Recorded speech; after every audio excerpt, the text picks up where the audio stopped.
Hello, everyone. Welcome to the Packer Universe podcast, aka the Pup List. We're a Green Bay Packers fan podcast that likes to bring you topical and relevant Packers news, along with our most humble, subjective opinions. This is episode 331. We're recording this live tonight on October 22nd, 2025. The Packers get another win in week 7 against the Cardinals, but now travel to Pittsburgh on Sunday night to take on the future Hall of Fame quarterback and former Packer, Aaron Charles Rodgers.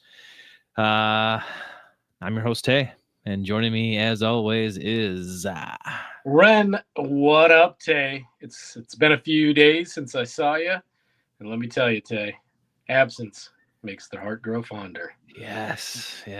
Oh, I see what you did there. I hold no animosity towards you or anybody in your household. I will gladly show up there on Sunday night and participate in said fun. And I don't care what happens, Ren. Hey, Tay, there's a lot of people in your household, that I still have great relationships with. So great, yeah. a lot of fond memories in that place. That's with right. A lot of those people. So. Well, Mr.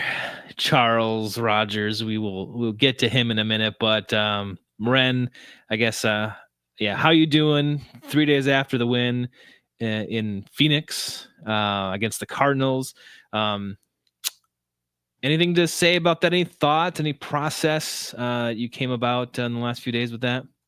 Not really. I mean, obviously, kind of 3/4 of pretty football, and had to fight for a win. Ultimately they did. We saw some fantastic things. We can relive that 4th and 2, which is that ball floating to our man Tuck, and finally that gutsy call again we talked about on the first take. Matt LaFleur getting out of his comfort zone, maybe finally taking the training wheels off, maybe letting his quarterback actually dictate and run the offense and see what he saw fit to make the play there and find the play. And ultimately that play leads them to a victory last Sunday in Phoenix, man. I mean, too much of a nail biter. I guess 27 is the magic number, Tay. We didn't talk about that. There are 4 wins. All those 4 wins, 27 is the magic number. So feel that one as you will, De La Soul style. Not 3 is the magic number, but didn't 27. 27. Jordan Love is 27, right? And then wasn't it the last Aaron Rodgers, his Super Bowl? He was 27 when he won that. Brett Favre was 27 when he won that. A lot of 27s going around, Ren. So that could be magic number. We're just saying. I mean, a couple things we didn't touch on the first take, and the feels. I was kind of subdued. This is one of those things where the heart rate was coming down, and they thankfully again got the dub. We don't apologize for dubs in the NFL. Somehow at 4-1-1, they are the number 1 seed in the NFC at the moment, where there's a bunch of 5-2 teams with a 1 win more below them, which is a kind of a weird aberration, but that's winning percentage in the NFL when you throw a albatross of a tie into the mix, and that's where they find themselves with, not necessarily what Packer fans would like to say, playing, a great winning brand of football, but ultimately there they are, number 1 seed in the NFC. If this thing started today, long way to go. But, man, we're a couple weeks away from being halfway through this thing, Tay, more than halfway through. And, this thing flies by, and you hope that, come Sunday night, we'll get there in a little bit. They keep marching on towards, some additional victories and ultimately, a high seed in the NFC playoffs. So, yeah. I think the 4th down call by LaFleur in this past game, I think that's going to be on people's memories and in their thoughts for a long time. I think that could be one of those plays where, like, see, he did it, or they could pull it out and say, like, Matt LaFleur's not that conservative, or it could be later in the season that was the turning point in his coaching, because I think we've all been a little critical of LaFleur this season in his play calling and some of the draw ups he's been doing, personnel groups, like playing people, getting like certain people the ball, even on the defensive side of the ball, like having the final word on personnel. Like you can go with Carrington Valentine issue with the cornerback situation. You could go with Hopper inside linebacker. It's like is he the end of this? Deciding who's going to be personnel on the defensive side of the ball. So I don't know. Like we've been critical of Matt LaFleur to this point in the season.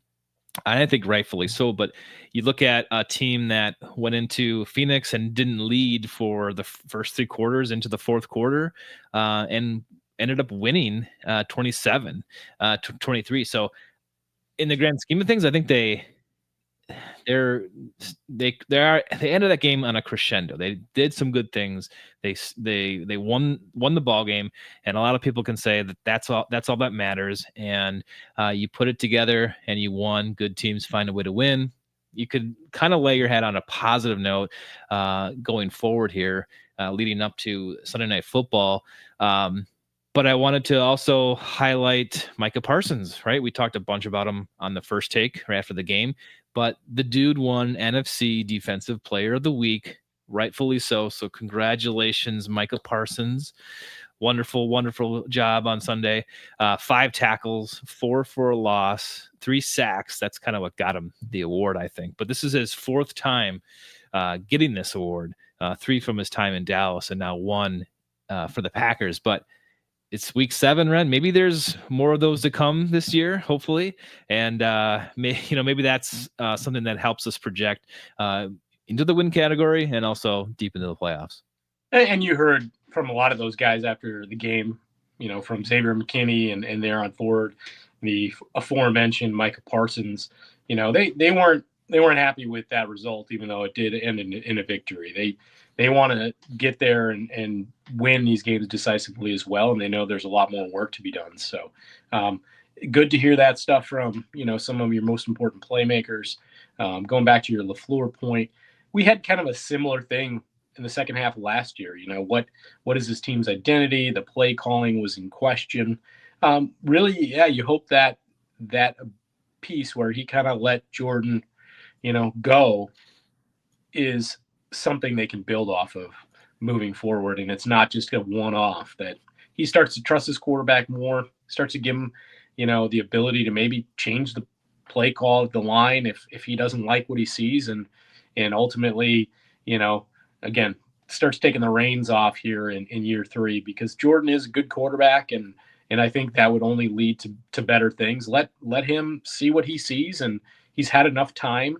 And ultimately, the guy we're going to talk about, he's his protege, that being Aaron Rodgers, Jordan being his protege. He learned a lot from him. Doesn't mean he is him, but certainly Aaron was a master of getting out there, seeing something he liked or didn't like, and ultimately sticking with or making a change as a result. And I'd like to see Jordan get that opportunity as he matures into, what is now, his 3rd year and becoming a veteran quarterback in this league. Hey, this thought just popped in my head. You've said it now tonight, and then you said it on Sunday night, that, LaFleur on that 4th down call was like, love, go get it. Like, I trust you kind of thing. Do you think that's what it was? Or do you think it was a LaFleur kind of Dan Campbell style? Like, no, this team can do it on 4th down. You're going to go get it. I trust you. Or was this more like focused and pinpointed at Jordan specifically? Is that the dynamic that happened on that 4th and 2? Or was it like a team, like the team can do this, so go do it? I think it's a little bit of both. I think Jordan was in his ear and, hey, I see some things. I think we can do this. Here's what I see. And Matt going, you know what? If we kick this field goal here, it's a tie. And yeah, there's too much time. There's 2.5 minutes essentially, the 2-minute warning. And I think they have 2 timeouts. And he knew they're kind of up against it, man. They're going to probably not walk out of there with a W if they don't go for it there and try to win the football game. And that's where you have to start building your identity, because, like it or not, we've talked about it in the past. the Lions know exactly what they have. They know what their identity is, and they live and die by it.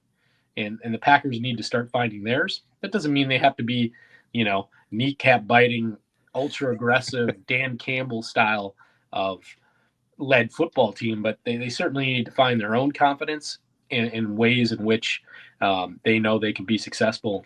And again, I think that's hopefully a jumping off point, a springboard point for the rest of the season there forward. That locker room afterward, I don't know if you got to see that locker room vid, but everyone was pumped after this win. LaFleur looked probably the most genuine I've seen him look in like being happy at the end of the game. He had his sheet that he was reading off of, like so-and-so did this, so-and-so did that. So to a degree, game balls, yeah. Yeah, the game balls. So to me, it's like they know the cameras are rolling. They know people are watching this, and it's a little bit of a show. But this was the first time I think I saw in his mannerisms that he was super pumped about this. So maybe they were a little bit I don't know, like super happy and a little bit nervous during that game that they weren't going to pull that one out. So yeah, maybe a little bit of that helps Matt LaFleur push himself a little bit to do that, and then it pays dividends. Be yourself, Matt. Go out there, call a good game, trust your quarterback, and just get it done. And that's what they did. So nothing wrong with that.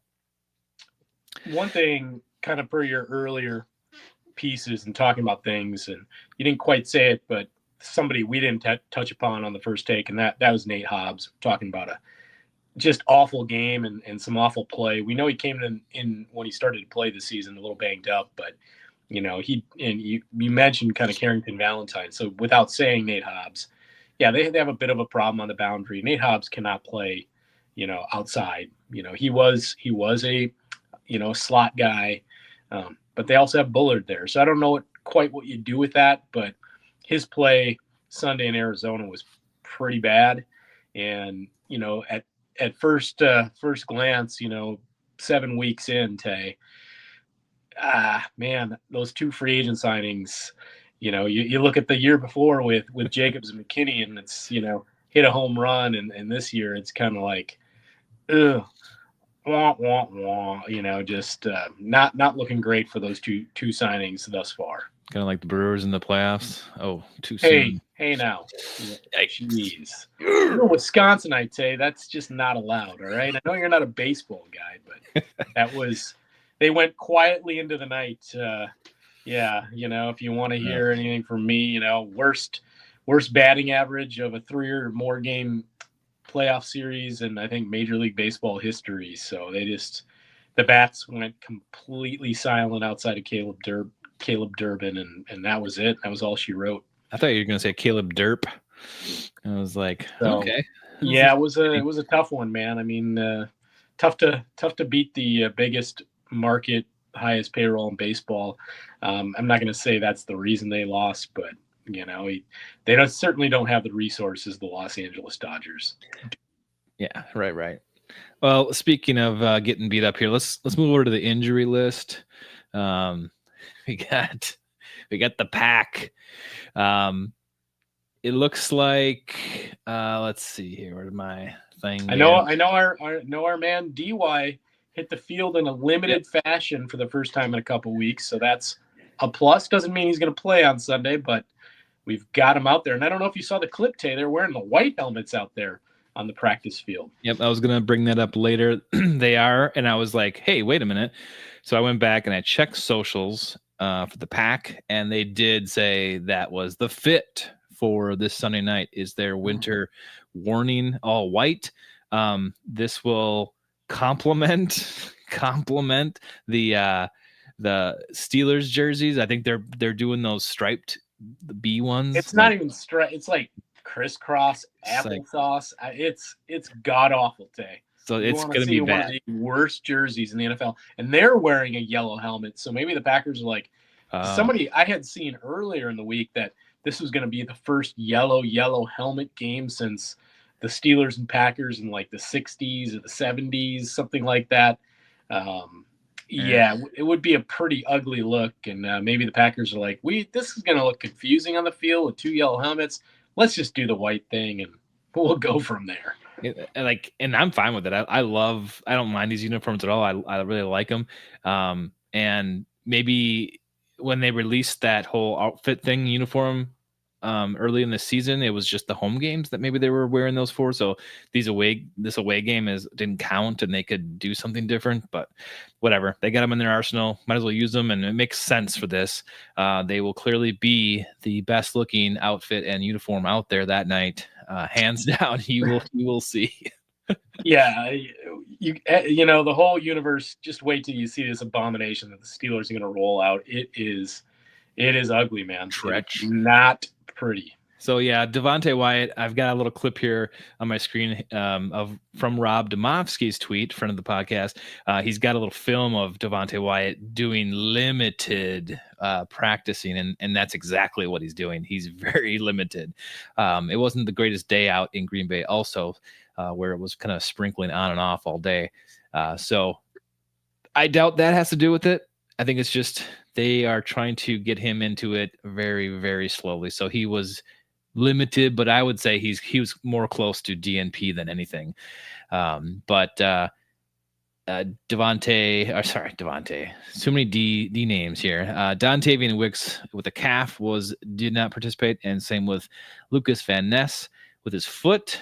I don't know. I hope that kind of clears up soon, because kind of missed that. You'd hope Van Ness would be kind of involved in this whole Micah Parsons effect, getting some sacks, getting to prove himself as a first-round pick. And Micah kind of take him under his wing and expects big things from Lucas. So, yeah, we'd like to, but I don't think Sunday night is when we're going to see him next. So, but we will see Christian Watson, because I think this is the last week he can even be going before he gets put back on injured reserve. And I think he's a go for this week. I think. Well, he should have played last Sunday. Personally, we saw some limitations with the offense. They got to stop running the ball, horizontally and more A-B gap as they've done. This north outside south, the east west. Yeah, this outside stretch stuff isn't real great today. But I forgot where I was going with that point. But yeah, they could have used Christian last week, and I think he's going to open up the offense. But that said, they can actually his window obviously ends at week 3 here with 21 days. But I think they can actually put him on the active roster on Monday, or just activate him there after Monday, Tuesday, and it's fine. So he doesn't necessarily have to play Sunday night, and they can still get him to start next week and just put him on the roster, I believe, by Monday. But we want him. We want him to play. We want to show up. I mean, he's said for weeks he's 100%. So, again, let's take the training wheels off. Let's go. I mean, yeah, maybe that Dontavian Wicks thing is also a reason to put him in, but let's just get this guy out here. He's supposed to be one of your major playmakers, a great part of this offense. So let's prove it. Yeah, the window's closing, so get him out there. Let's do it. What kind of worries me is this Brandon McManus injury, right quadricep. He still did not participate. We're probably not going to see him this week. Yeah, our friend Rob, Mr. Demovsky, he did say that Normal would have tried to kick today. He is going to kick tomorrow on Thursday. So we'll see if we get any additional word. The way Haversick has been kicking, my guess is it's going to be another week for Brandon McManus. Yeah, and it's not worrisome. It's just kind of quizzical that maybe this young guy comes in and steals the job. I mean, they just paid him that contract, man. I don't know how you move on. I know. Don't. But there's been some misses, some doinks, and now he only had one miss today. He missed one field goal. That's sorry. I'm just trying to brew some controversy here. It's not working. You're not I taking know the others bait. too are like, I've seen others like, well, what do you do with the kicker here? I mean, kicker controvery. Like no, you got a guy. You just signed him to an extension. There's nothing that's going to change here, And Brandon McManus he's the kicker. Yeah, I know. So it looks like everyone else is pretty much good to go. I think also Rob mentioned that the left thumb of Jordan Love was wrapped today. Still taped up. He's like, just want to point out, a little bit, paraphrasing Rob, but just want to point out, Jordan still got that thumb wrapped. Just in case. Weeks later, yeah. Maybe it was because it's raining, Ren. A little more tacky. Could be. Want to fumble it. Yep. Make sure those handoffs are clean. So. All right, Ren. Let's get on to the meat and potatoes.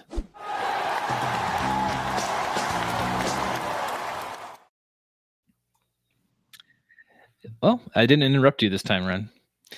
We got the Steelers Sunday Night Football in Pittsburgh. It's another away game for the Pack, who now for a little bit of a stretch here will be on a lot of away games. I think September or something to November 1st. It was like one home game or something in like 4 or 5 weeks or something like that. Yep. The next home game will be November 2nd. So, yeah, between games 1 and 2, and then the one against Cincinnati, that was it. And yeah, the one in October, and the next one will be in the month of November against Carolina Panthers. The Steelers are coming off of a loss and on Thursday Night Football. Mini bye.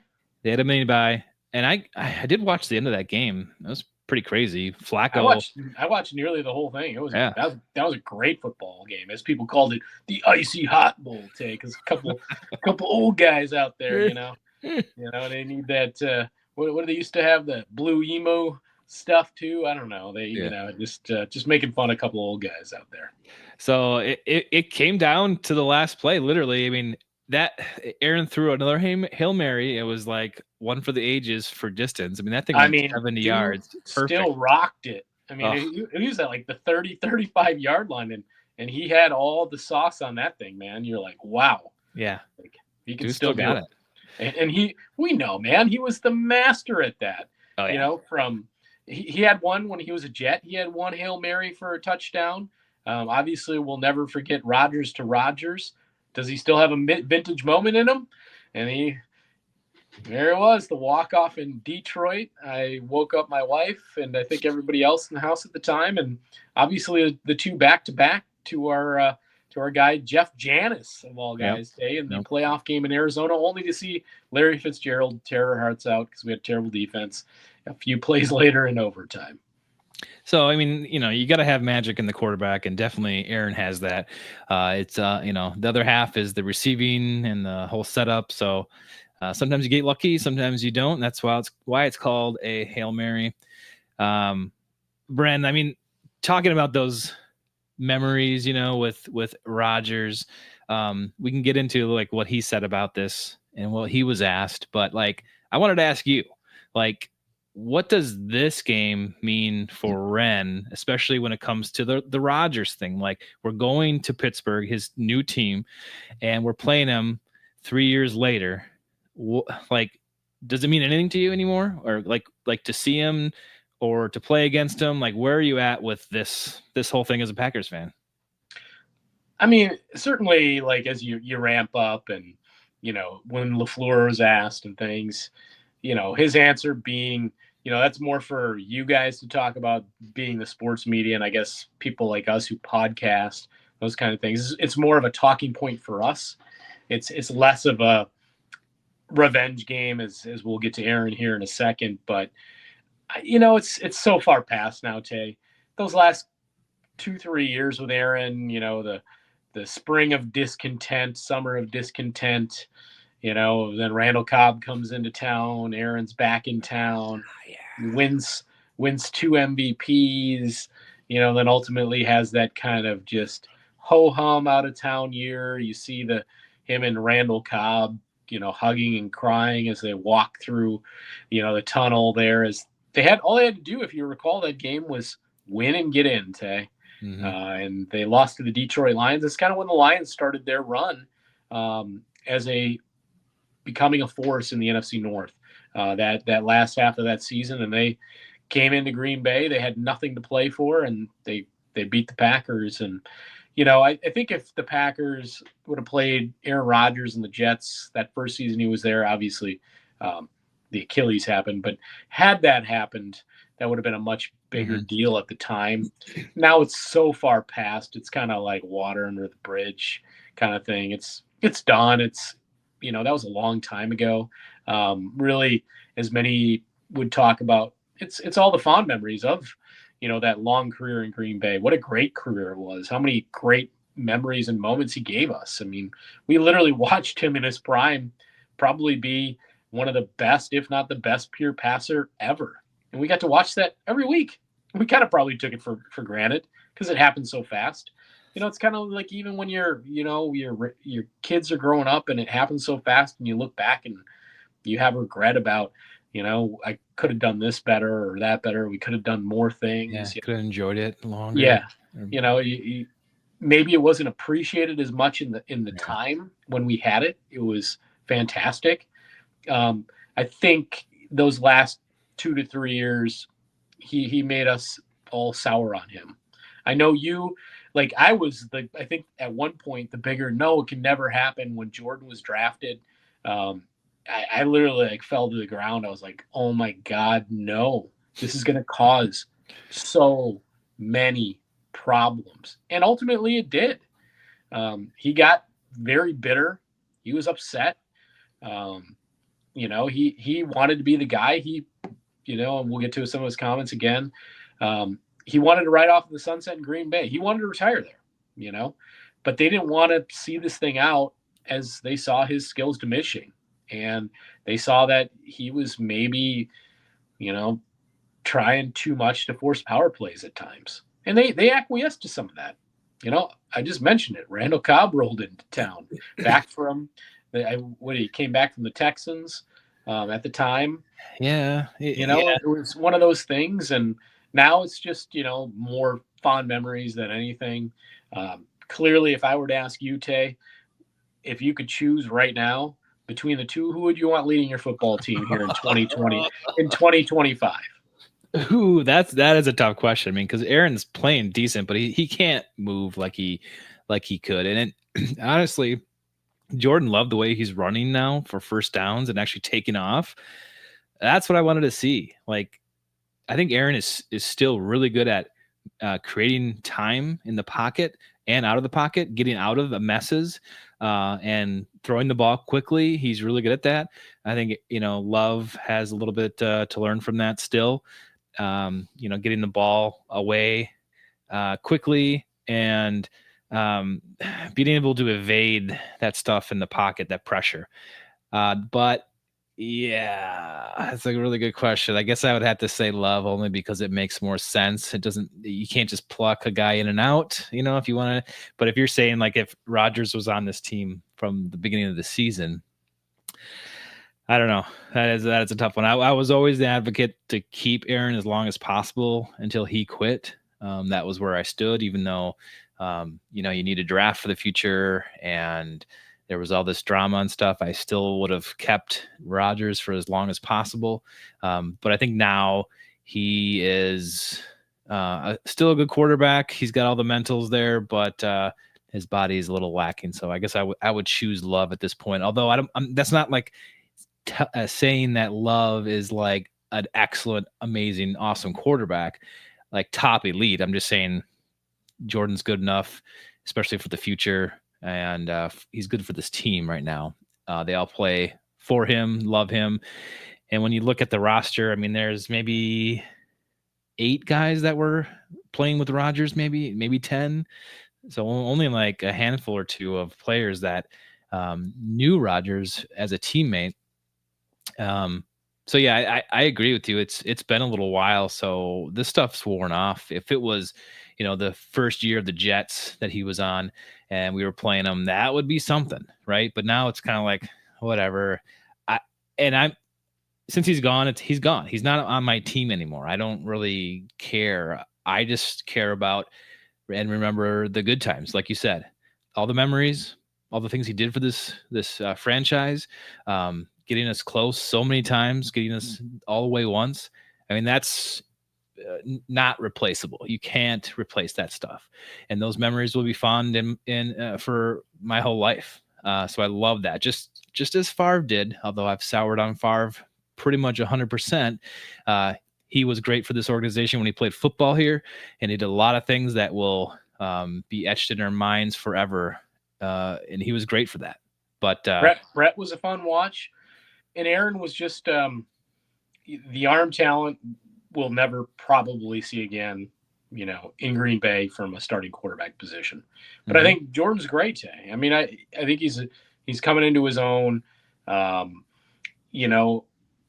one thing I love about Jordan is that the guy, he can make a bad play, and it's literally like out of his mind the next play. He doesn't dwell on it at all. He's just kind of like, oh, let's go. Mm-hmm. That is probably his most likable attribute, and I think that's what guys like him. Yeah, even keel. He doesn't get upset. He doesn't get down on himself. He just, I'm going to roll on to the next one, next drive, and I'm going to take you there. So, and I think it'll only improve. And no, we're not going to see, nobody can ever try to compare the two. They're very different. And Aaron Rodgers comes around once in a lifetime. When we were getting to the end of the Favre era, we were like, oh, we didn't want that to end.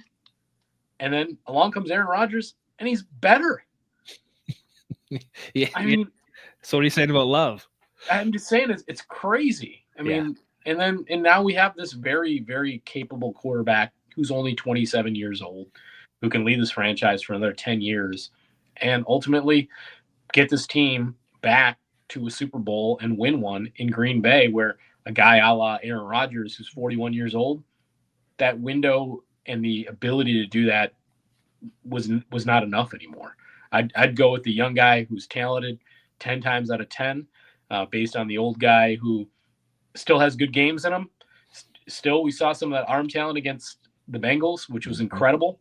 But it's just not the same, and it just doesn't give you – he's so limited in his ability to move that, ultimately I don't think he can get the Steelers to where they want to go.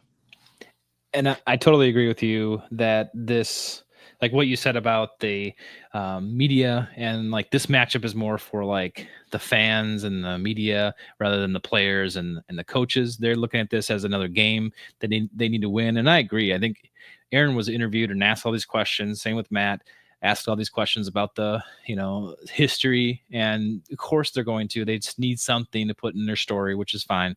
But I think Aaron, the way he's talking, you can tell that I think he just thinks this is another game. He loves some of these players that he's been with. He loves the organization and the fans. Maybe not the front office, but the other parts of the organization. And he's gonna have fun with it, and enjoy it. I really think so. I think this is another game for him, and I don't think he's butthurt about it anymore. I don't think he wants to win. Trust me. Yes. He wants to ball out. He wants to show them, hey, I still got it, and I can still beat your ass. I think maybe for different reasons. It's not. I think again, if it would have been while he was in New York early, it would be, and that's where his comments, was it today or yesterday? The absence makes the heart go fonder. I think really the experience in New York and how poorly that organization is run and was run. Yeah. He saw like, oh, that's not Green Bay. Green Bay is a football town. It's about football. Pittsburgh is better. Pittsburgh is way better with that. Pittsburgh is a little bit more Green Bay style.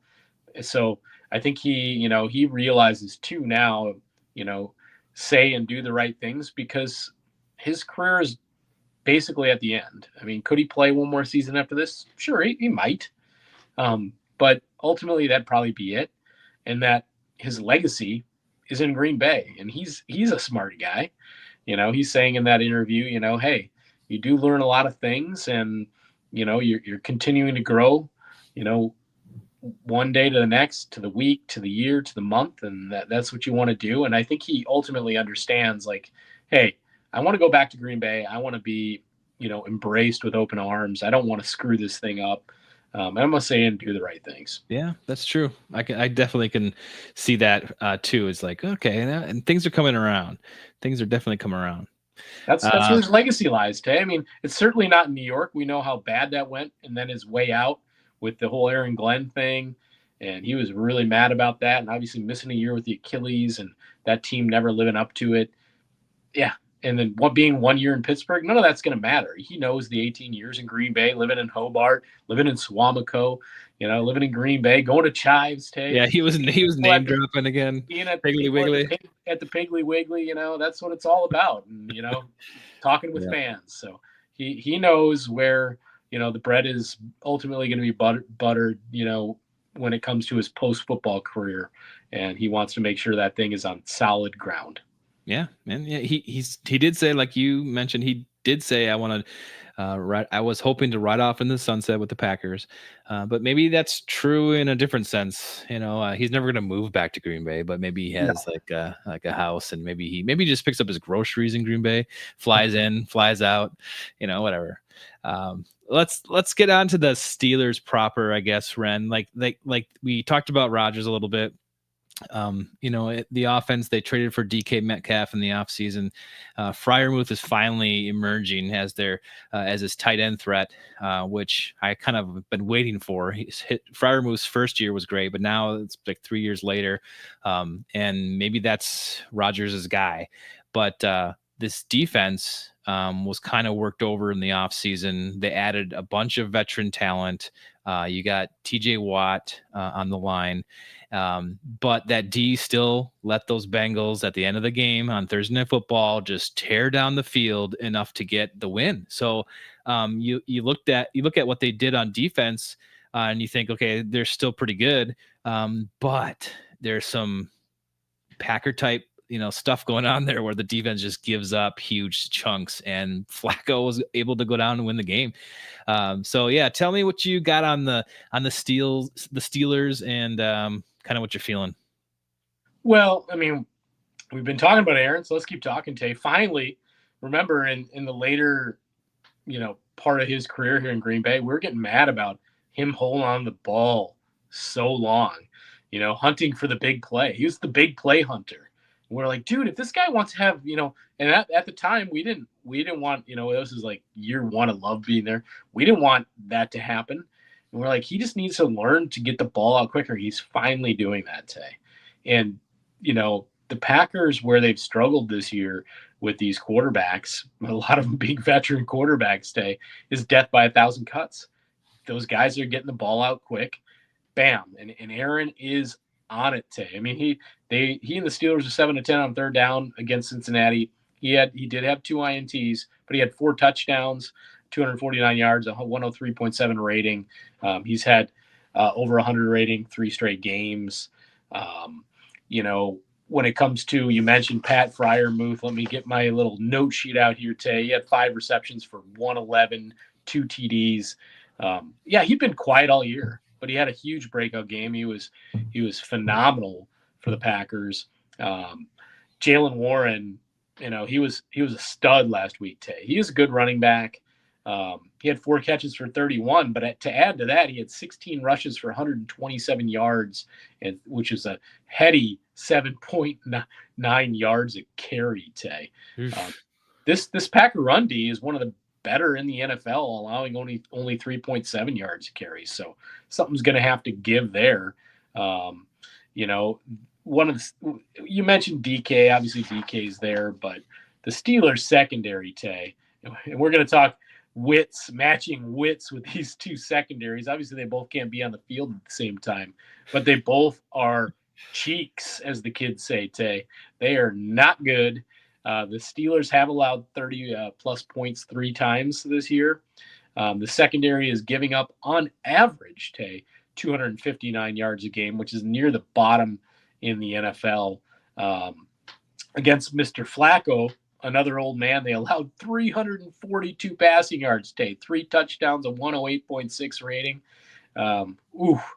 Joe Flacco looked like vintage Flacco back when he was slinging it for the Ravens and back when he won a Super Bowl. I mean, it was crazy. Darius Slay gave up 79 or 75. Jalen Ramsey, who they swapped a couple guys with the Dolphins, or swapped him and I forget the safety they had. He allowed 57 and a TD. The QBR against those 2 guys, Tay, is 109.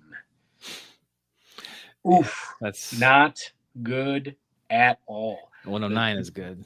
Yeah, if you're the opposing quarterback, you're like, yeah, let's throw a Jalen Ramsey and Darius Slay all day long. They had 2 sacks in that game against Flacco. He dropped back 47 times to pass. So they really weren't getting a lot done there. Chase Brown for the Cincinnati Bengals, who we just saw a couple weeks ago, we know he's not much of a runner. They don't have much of a run game. He had 100 yards. The Bengals, as a rushing unit, had 142 on the ground, averaging 6.2 yards a carry. So you can run on this football team, Tay. And we know the Packers love to start with a run to set up the pass.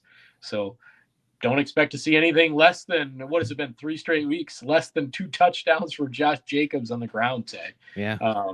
That's kind of the MO for the Packers. So I expect them to, run at the heart of that D and just kind of start to wear him down. Watt is a good player. He's not off to quite the start he's had in years past. When you look at juxtaposing, the pressure rates of TJ Watt and Micah Parsons this year, it's not even close. Micah's off the charts, and TJ he's having a solid year, but nothing to really, open your eyes about. I don't love the fact that they're coming off that extra rest. That's never good, and they're at home. The way the Packers have been playing, as far as other things are concerned, the Steeler O-line is only Aaron has 0 sacks in 3 of the last 4 games. So they've really held up, giving them that time just to get the ball out and start, like I said, death by 1,000 cuts. The Packers secondary last week, Tay, allowed 279 yards and 2 TDs, over 8 yards an attempt for Jacoby Brissett. Not good, Tay. Again, not good at all. So one of these secondaries is going to have to play, just moderate football in order for one of the 2 teams to win. So I expect this one to be a pretty tight football game when you look up and down this, because Packer D is not secondary is not great. Pittsburgh secondary is not great. Obviously, Warren had the big game last week, but the Packer run D has been pretty solid for the most part.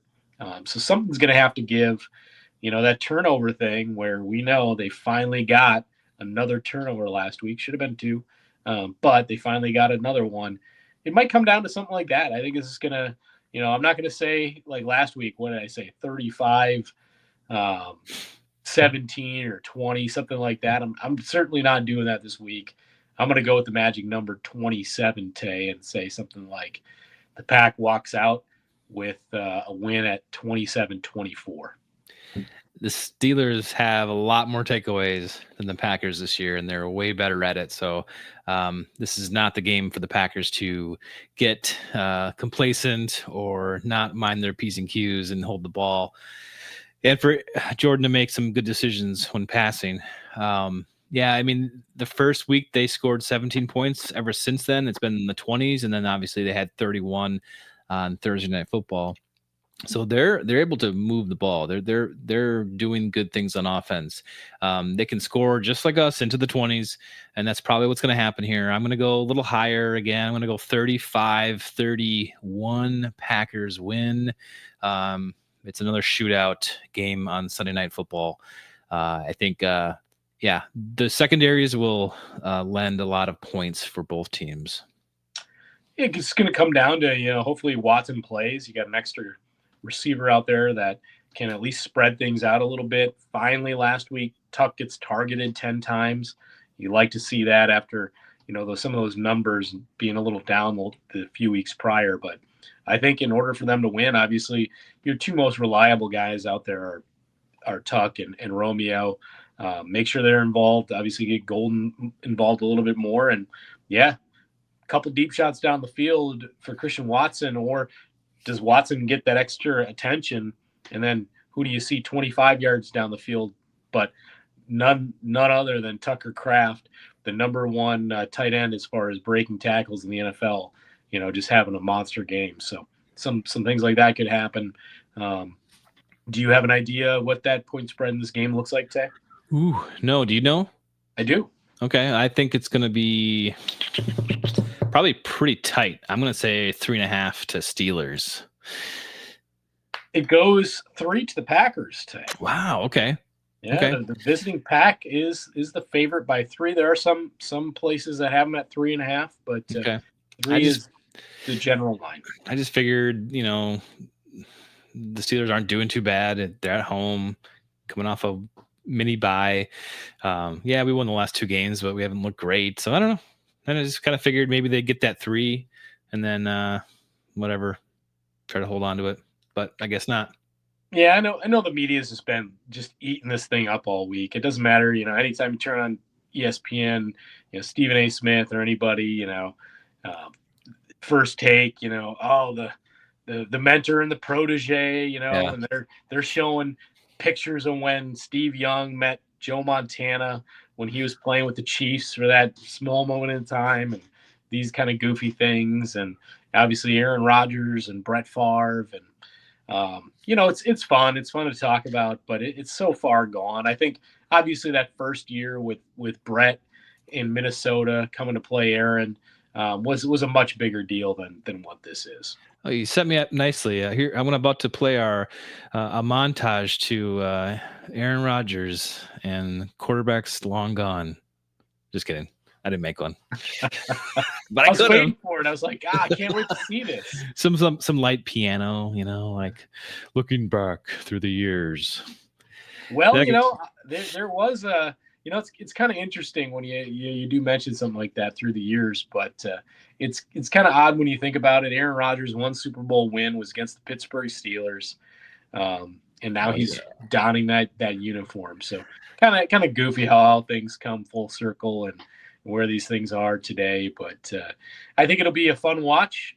I think obviously, the rest of, NFL fandom is just going to tune in just to see that for what they believe is the drama selling point. But really, I think for both teams, it's about both of them need a win. Both have, decent records to start the season, but this win goes a long way for each team. Obviously, it's an out-of-conference game for each. But, yeah, getting that extra dub here this week is all that matters, and that's all I care about. All right, Ren. Well, thanks for joining me. Let's wrap up here. Appreciate you showing up. I appreciate everyone showing up for the live stream chat. We are live streaming all of our episodes on X, YouTube, and Twitch. So head over there every Wednesday night. And we also do First Takeaway right after the games too. So tune in for that. And I guess let's do some housekeeping stuff here, Ren.